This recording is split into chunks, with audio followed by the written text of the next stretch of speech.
ఈరోజు రాష్ట్రంలో ఏం జరుగుతుందో మీకు తెలియంది కాదు. గ్రూప్ 1 ఎగ్జామ్స్ పెడితే రాష్ట్ర ప్రభుత్వం ఇవాళ విద్యార్థులే చెప్తున్నారు, నిరుద్యోగ యువకులు గ్రూప్ 1 ఎగ్జామ్ రాసిన వాళ్ళు ఒక్కొక్కరి దగ్గర ఎన్ని లక్షల రూపాయలు లంచాలు అడిగారు, పరీక్ష ఏ రకంగా నిర్వహించారు, ఎంత దారుణంగా పరీక్ష నిర్వహించారో నేను చెప్పట్లేదు, హైకోర్టే మొట్టికాయలేసి ప్రభుత్వాన్ని చెప్పింది.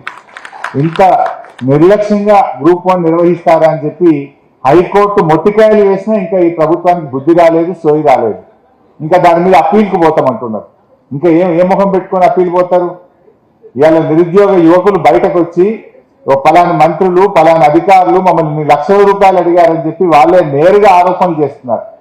దాని మీద ఈరోజు విచారణ జరపాల్సిన అవసరం ఉంది. అసలు ఎవరు ఈ అక్రమాలకు బాధ్యులు ఎవరో తేల్చాల్సినటువంటి బాధ్యత ప్రభుత్వం మీద ఉంది.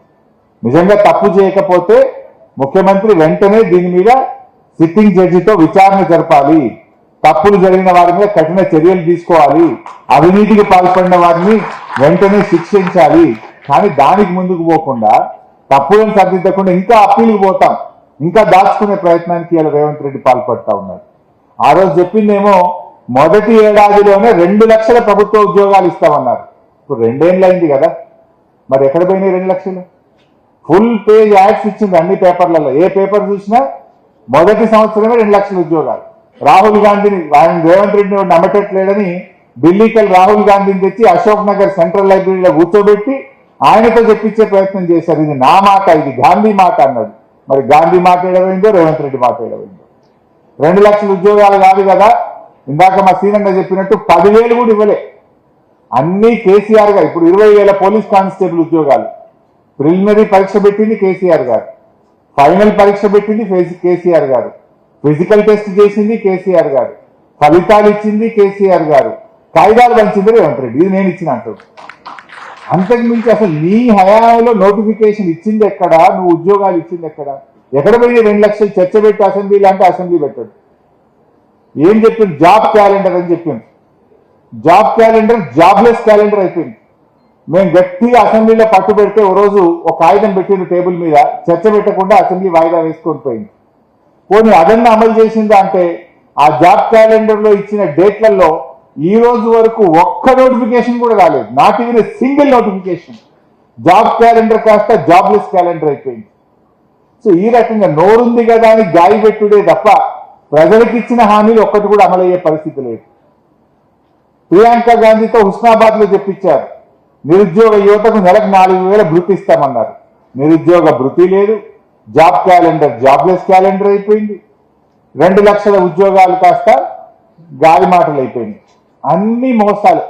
ఈ రకంగా ఇలా ప్రభుత్వం పూర్తిగా నిరుద్యోగ యువతను మోసం చేసినటువంటి పరిస్థితి మీ అందరికీ తెలుసు.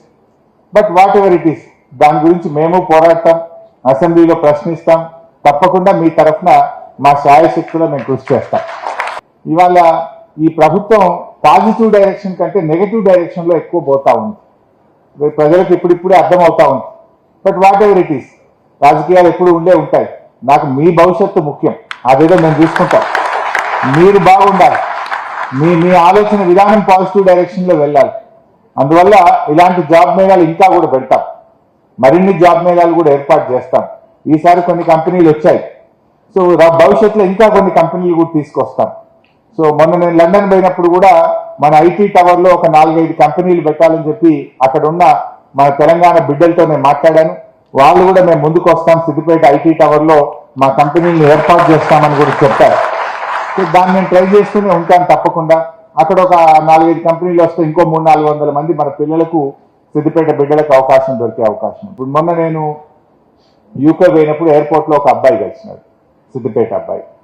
అక్కడ పోయి అక్కడ మాస్టర్స్ చేసినాడు, ఇక్కడ ఇంజనీరింగ్ పూర్తి చేసి అక్కడ ఎంఎస్ చేసినాడు.